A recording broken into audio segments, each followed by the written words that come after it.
여호와의 말씀이 내게 임하여 이르시되 인자야 예루살렘 주민이 내 형제 곧 내 형제와 친척과 온 이스라엘 족속을 향하여 이르기를 너희는 여호와에게서 멀리 떠나라.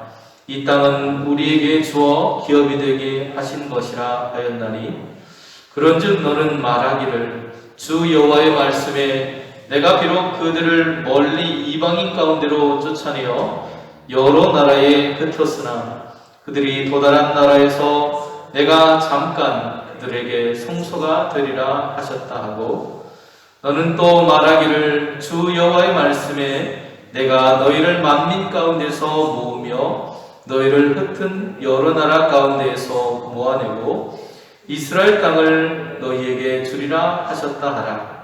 그들이 그리로 가서 그 가운데의 모든 미운 물건과 모든 가증한 것을 제거하여 버릴지라. 내가 그들에게 한 마음을 주고 그 속에 새 힘을 주며 그 몸에서 돌 같은 마음을 제거하고 살처럼 부드러운 마음을 주어 내 율례를 따르며 내 규례를 지켜 행하게 하리니 그들은 내 백성이 되고 나는 그들의 하나님이 되리라. 아멘.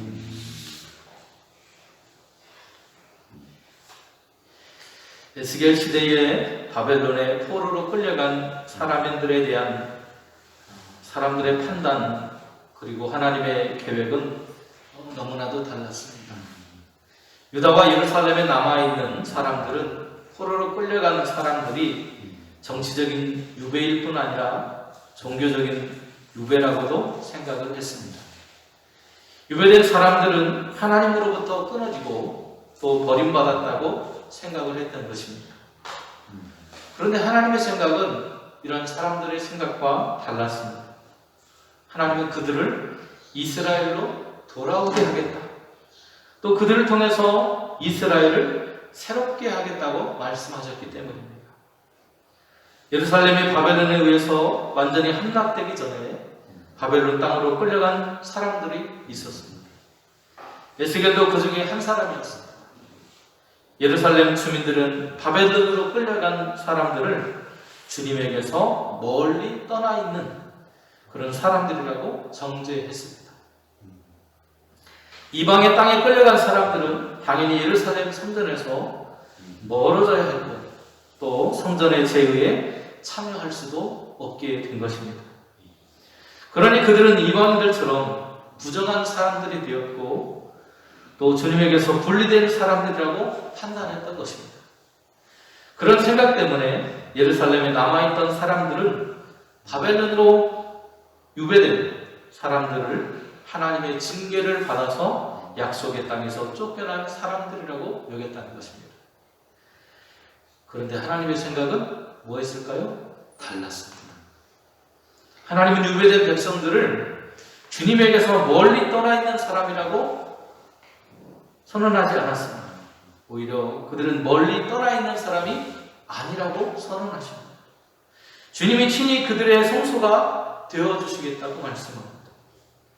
하나님이 예루살렘 성전이 아니라 이방의 땅에서 유배된 사람들과 함께 하시겠다. 그리고 그들의 예배를 받으시겠다고 선언하십니다. 지금 그들은 예루살렘에서만 예배할 수 있는 것이다.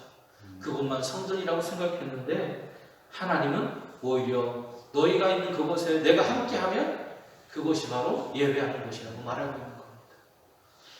예루살렘 대신에 이방 유배지가 하나님의 구원의 중심이 된 것입니다. 바벨론에 옮겨간 사람들은 예루살렘의 멸망한 이유를 위해서 하나님이 미리 준비해둔 사람들이었다는 겁니다. 예루살렘이 그들의 죄악 때문에 멸망당하게 될 것인데 하나님은 바벨론에 이끌려온 사람들을 통해서 새로운 구원의 역사를 이루실 것을 계획하고 계셨다는 거예요.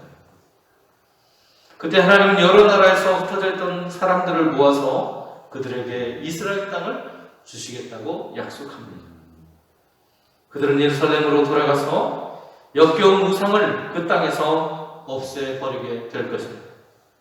주님은 그들에게 새 마음과 새로운 영을 주시고 부드러운 마음을 주셔서 그들이 주님의 율례와 규례를 행하게 하실 것입니다. 그 결과로 그들은 다시 하나님의 백성이 되고 하나님은 그들의 백성이 되어 주실 것입니다. 그것이 바로 바벨론 포로들을 통해서 이루실 새로운 구원과 회복입니다. 바벨론으로 끌려온 사람들에게 주님은 선지자를 통해서 말씀하셨습니다. 그들은 주님에게서 버려진 사람들이 아니라고, 오히려 버림받은 사람처럼 보이는 그들이 하나님의 구원과 회복을 위한 도구가 될 것이라고 말씀하고 있습니다.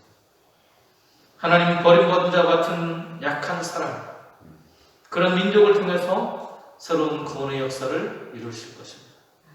우리가 버림받은 줄 알았던 주님을 통해서 구원을 얻었던 것처럼 하나님은 그런 구원의 역사를 오늘도 이루어가고 계신 것입니다. 성령을 통해서 가증한 것을 제하여 버리고 하나님은 그들을 백성으로, 그들은 하나님을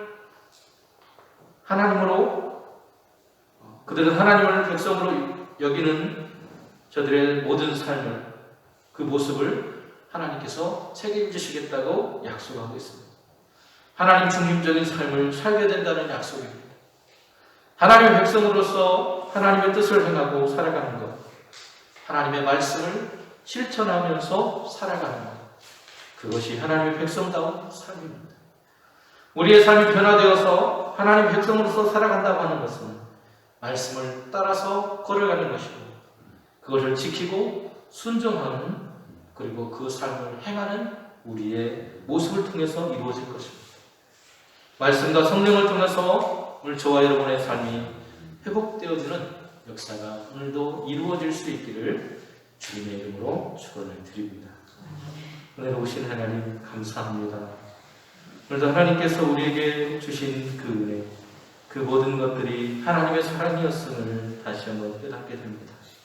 우리는 버림받은 것들이라고 여겼던 바로 그 사람들, 그러한 일들을 통해서 하나님은 구원의 역사를, 회복의 역사를 이루고 계시다고 오늘도 말씀하십니다. 주님, 오늘 바로 우리가 그러한 주인공임을 기억하고 하나님의 말씀의 길을 따라가는 복된 인생이 될 수 있도록 허락하여 주시옵소서. 예수님의 이름으로 기도드립니다.